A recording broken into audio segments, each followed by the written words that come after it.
Hello বন্ধুরা, good morning. কেমন আছো তোমরা সকলে? আশা করি ভালো আছো, সুস্থ আছো। আমিও ভালো আছি। ঘড়িতে এখন বাজে 8টা বেজে গেছে। হ্যাঁ, 8:10। আর এইমাত্র এবার রান্নাঘরে এসে ভাতটা বসালাম, আর একদিকে মামামের একটু খাবার করছি। সকালে শরবত খেয়েছি। শরবত খেয়ে তোমার দাদাভাই সকাল সকাল কাজে বেরিয়ে গেল বলে আমারও তাড়াতাড়ি সব কিছুই হয়ে যাবে আশা করছি, যদি মামাম তাড়াতাড়ি খেয়ে নেয়। মামামের খাবার উপরেই সব কিছু নির্ভর। তো মামামের জন্য একটু আজকে চকোস করেছি, বলে চকোস খাবে। আর আমি একটু লিকার চা, অনেকদিন বাদ, মানে বেশ কিছুদিন ধরে আমি চাটা সকালে বন্ধ করেছি, শুধু শরবত খেয়ে থাকি। আজকে ভাবলাম দাদা ভাই নেই, এই সুযোগে লিকার চাটা খেয়ে নিই। থাকলে সকালের দিকে চা খেলে একটু বকাবকি করে, সকালে চা খেতে বারণ করে। তো সকাল সকালে বেরিয়ে গেছে যখন, আমি একটু চা আর বিস্কুট খাই, তারপর রান্না বান্না কাজকর্মগুলো করবো। আর সকালে যদি চা না খাই ভালো লাগে বলো? এনার্জি লাগে না কাজ করার।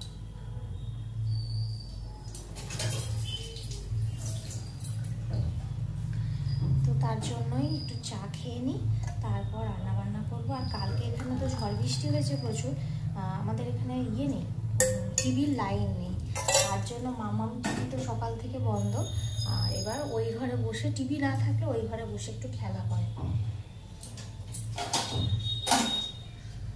তো ওই ঘরে বসে খেলা করছে। চলো দেখি কি করে। এই যে আমার সকালের হচ্ছে টোস্ট আর একটু লিকার চা, মামামের চকোজে নিয়ে যায়। দেখি ওই ঘরে কি করছে। এখনো ঘর দোয়ার কিছু গোছানো হয়নি, গোছাবো, একটু খেয়ে নিই তারপর। টিভি না থাকলে এই ঘরের খেলনাগুলোকে একটু পাত্তা দেয় মামাম, নাহলে পাত্তাই দেয় না। ও মামাম, না না পাল্টাবো না আজকে, তুমি খেলো। কি রান্না? ময়ূরটা কি খায়? বসে আছে, ওষুধ খাচ্ছে। শরীর খারাপ ওর? কি হয়েছে? ব্যথা? ও তাই, ঠিক আছে, ওষুধ দিয়ে দাও। তো চলো মামা আর আমি খেয়ে নিই, পরে কথা হচ্ছে। এখানে বলে দাও।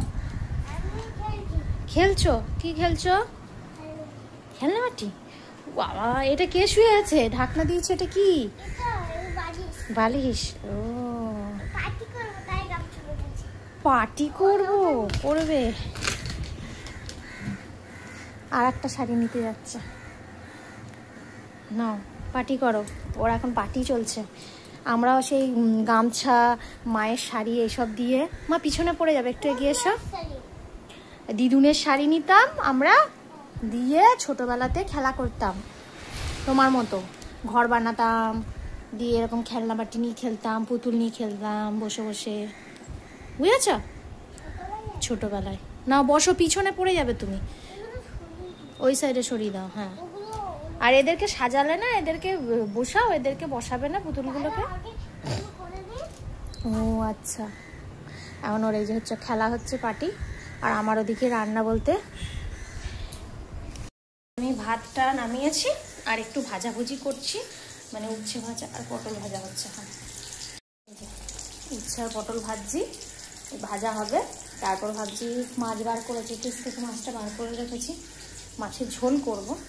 কচু আছে, কচু আলু দিয়ে ঝোল করব, অনেক দিন খাই না, ওটাই করব।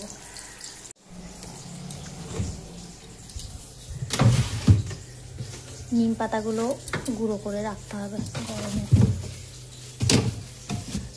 দাদাভাই এত সবজি আনে, যখন আনে তো গাদা, মানে একদম এক সপ্তাহের বাজার এত এত নিয়ে আসে, খেয়ে শেষ করতে পারি না।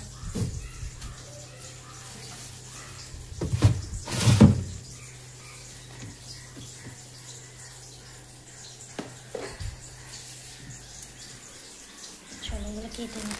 মামামের খাবার নিয়ে যাচ্ছি, ঘি, উচ্ছে ভাজা, ডিম সিদ্ধ। খাওয়ানো হলে আমি খাবো।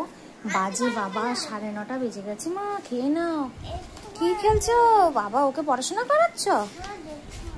দেখো মামাম কি সুন্দর এঁকেছে। এটা কাকে এঁকেছো? আমাকে এঁকেছো? কানের, নাকে সব করেছে। আর হাতের আঙ্গুল কোথায়?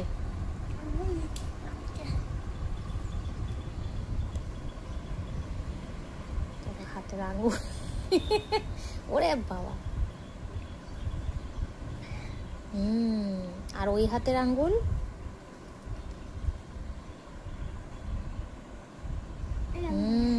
বাহ, খুব ভালো হয়েছে। দেখেছো মাম্মাম কত সুন্দর রাখতে পারে।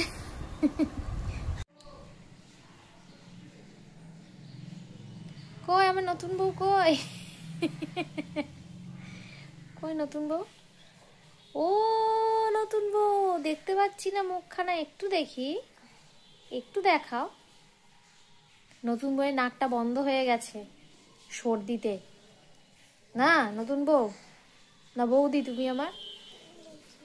ও নতুন বউ, বাবা কি হাসি নতুন বউয়ের।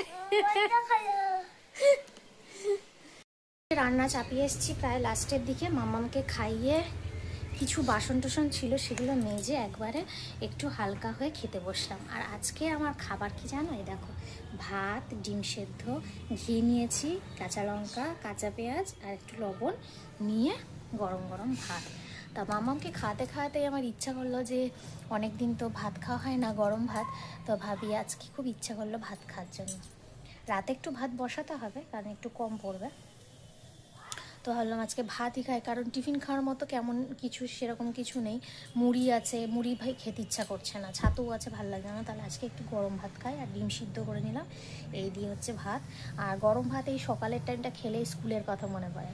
সকালবেলাতে স্কুলে আগে মা গরম গরম ভাত, ঘি, ডিম সিদ্ধ, আলু সিদ্ধ, আবার কখনো কখনো মা গরম গরম মাছ ভেজে দিত, এই খেয়ে যেতাম সকালে। এই গরম ভাত খেলে এই স্কুলের কথাগুলো মনে পড়ে যায়। কে কে আমার দলে আছো যে সকালবেলাতে এরকম গরম গরম ভাত, ঘি, আলু সিদ্ধ, ডিম সিদ্ধ এগুলো খেতে পছন্দ করো, অবশ্যই কমেন্ট করে বলবে। তো চলো আমি খেয়ে নিই এখন। ঠান করে ঘট পেতে পুজো দেওয়া হলো, আর মাম্মাম খাচ্ছে প্রসাদ। আর চলো দেখাই কি রান্না করেছি আজকে।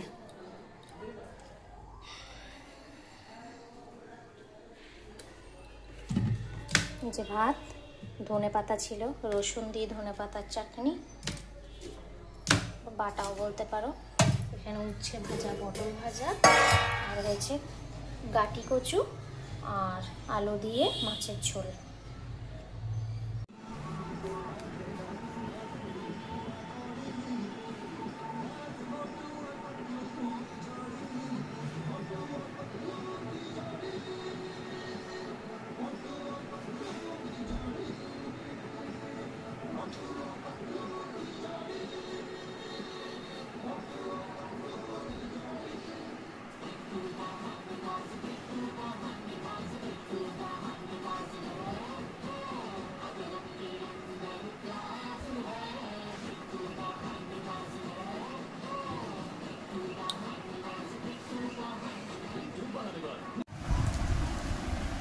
দেখো বাজে এখন 8:30, এই 8:30 বলছি, ভুল বললাম, 9:30 মতো বাজে। আর মামামকে এই যে খাওয়াতে বসালাম। সন্ধ্যাবেলা বেরিয়েছিলাম একটা কাজে, দেখো মামামের জন্যই পায়ের তোড়াটা নিয়ে এলাম। তোমাদেরকে বলেছিলাম অনেক দিন আগে, যে খেয়াল হয়তো নেই তোমাদের যারা আগে ব্লগগুলো দেখেছো, একটা কাজে বেরোচ্ছিলাম, তখন বললাম কাজটা হলে বলবো, তো সেটা তখনও হয়নি। আজকে গিয়ে দেখলাম যে মামামের একটা পায়ের তোড়া একটা হারিয়ে গেছিলো, আর একটাই মাত্র ছিল, ওটাকে চেঞ্জ করে, নয় পাটা দাও, উঠে দাঁড়াও তো একবার, পা দুটোকে এরম করো তো।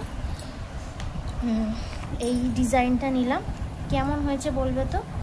মামাম খুব একটু হেভি পরতে পারে না, মানে যে 2-3টে জায়গায় ঝুমুর থাকবে, বেশ ভালো লাগবে আওয়াজ হলে, সেরকম হেজিও পরতে পারে না, রাখতে পারে না, বলে এই একটা ঘুঙুরালাই নিলাম একটু সিম্পলের মধ্যে। তো তোমরা একটু দেখে বলবে তো যে এই জিনিসটা কি সাইজটা কি ঠিক হয়েছে, না আর একটু বড় নিলে ভালো হতো। কারণ ওখানে যে দোকানদার ছিল তাকে আমি জিজ্ঞাসা করলাম, বললো রূপো তো একটু বাড়ে, এই সাইজটাই নিয়ে যান, ঠিকঠাকই হবে। তো তোমরাও একটু দেখে বলো যে সাইজটা ঠিক আছে না একটু বড় নিলে ভালো হতো। আমারও এই পায়ের তোড়াটা পরা হচ্ছিল না, ওই জন্য মাম্মামের ছিল না বলে, তো মাম্মাম পরলো বলে আমিও আমার পায়ের তোড়াটা পরলাম, আর সঙ্গে এই পায়ের আংটিটাও পরলাম, অনেক দিন পর আবার পরলাম। তো চলো মাম্মামকে খাইয়ে নিয়ে, পায়ের তোড়াগুলো কেমন হয়েছে অবশ্যই কমেন্ট করে বলবে। মাম্মামকে খাওয়াই পরে কথা হচ্ছে। বাজে 10টা, আর আজকে কিছুই করিনি, ইচ্ছা করছে না কিছু করতে, কারণ আস্তে আস্তে এতটা দেরি হয়ে গেছে, মাম্মামকে খাইয়ে উঠতে দেরি হয়ে গেছে। আজ আর সেরকম কিছু কাজে হাত দেবো না, ভাত খাবো, খেয়ে একটু ফ্রেশ হয়ে তারপরে শোবো। তো চলো আজকের মতো টাটা, গুড নাইট, ভালো থেকো।